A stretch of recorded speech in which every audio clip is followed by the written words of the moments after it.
అన్ని రకాల వస్త్రాలపై up to 66% of. ఏపీకి అప్పులు పుట్టకుండా పెట్టుబడులు రాకుండా ఒక కుట్ర, అది కూడా విదేశాల నుంచి వైసీపీ చేస్తున్న పన్నాగం. జర్మనీలో ఒక ప్రముఖ సంస్థలో పనిచేసే ఉదయ్ భాస్కర్ అనే ఒక వైసీపీ మద్దతుదారు చేత బాంబే ఎక్స్చేంజ్ కి ఏకంగా 200 మెయిల్లు పంపేలా చేశారంటే పరిస్థితి ఏంటో అర్థం చేసుకోవచ్చు. ఈ విషయాన్ని ఏపీ ఆర్థిక మంత్రి పయ్యావుల కేశవ్ సీఎం చంద్రబాబు దృష్టికి తీసుకొచ్చారు. ఆధారాలతో సహా చూపించారు. దీంతో ముఖ్యమంత్రి చంద్రబాబు విచారణకు ఆదేశించారు. అంతేకాదు దీని వెనక ఎంతటి వారున్నా వదలకూడదని స్పష్టం చేశారు. దీంతో పాటు ఈ విషయం పబ్లిక్ లోకి మరింతగా తీసుకెళ్లే బాధ్యత కూటమి నేతలు తీసుకోవాలని దిశానిర్దేశం చేశారు. ఈ విషయంపై స్పందించిన ఆర్థిక శాఖ మాజీ మంత్రి వైసీపీ సీనియర్ నాయకుడు బుగ్గన తమ హయాంలో కూడా ఎందరో ఇలాంటి కథనాలు వండి వార్చారు. అలాగని మేము ఆగేమా అంటూ లైట్ తీసుకునే మాటలు మాట్లాడారు. అంతేకాదు ఒక మెయిల్ వల్ల మీ రుణాలు పెట్టుబడులు ఆగిపోతాయా అని ప్రశ్నించారు. అయితే బుగ్గన వ్యాఖ్యలకు స్పందించిన మంత్రి పయ్యావుల కేశవ్ ఇది స్టేట్ ఫైనాన్షియల్ క్రెడిబిలిటీకి సంబంధించిన విషయమన్నారు.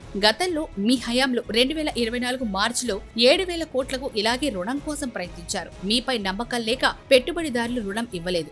ఇది విశ్వాసానికి విశ్వసనీయతకు సంబంధించిన అంశం కనుకే ఇటువంటి చర్యలను దేశద్రోహం కింద తీసుకుని తద్వారా కేసులు నమోదు చేయాలని సీఎం చంద్రబాబును కోరామని చెప్పారు. వైసీపీకి తొలి మొదటి నుంచి ఇలాంటి అలవాటుందని, వారు రాష్ట్ర పరువు ప్రతిష్టలను దెబ్బతీయడమే ధ్యేయంగా పనిచేస్తూ ఉంటారని, ఇప్పటి వరకు అదే జరిగిందని అన్నారు. ఈ విషయంపై పూర్తి విచారణ చేసి దీని వెనక ఎవరున్నారో కనిపెట్టి తీరాలని పయ్యావుల కేశవ్ అన్నారు. అయినా ఇలాంటి వాటి ద్వారా కూడా నష్టం జరుగుతుందా అంటే ఇది వరకు హెడెన్బర్గ్ రిపోర్ట్ అదానీ సంస్థలను తీవ్రంగా దెబ్బతీయలేదా? ఇది అలాంటిదే నన్న అభిప్రాయం వ్యక్తమవుతోంది. ఈ కేసు ఏ మలుపు తీసుకుంటుందో చూడాలి మరి అంటున్నారు రాజకీయ విశ్లేషకులు. ఇలా విద్వేషపూరిత పనులు చేసే వారికి విదేశాల్లో చాలా పెద్ద శిక్షలు వేస్తారు. దానికి తోడు ఇది నైతికతకు సంబంధించిన విషయం. ఇటీవల కాలంలో కొందరి ఉద్యోగాలు సరిగ్గా ఇలాంటి అనైతిక కార్యకలాపాల వల్లే పోయాయని గుర్తు చేసుకున్నారు. ఉదయ్ భాస్కర్ వంటి వారు ఇలాంటి చర్యలకు పాల్పడే ముందు ఆలోచించాలని సూచిస్తున్నారు నిపుణులు. రాజకీయ ఆరోపణలు చేయడం వేరు, ఇలా పగడ్బందీగా రాష్ట్ర ప్రయోజనాలను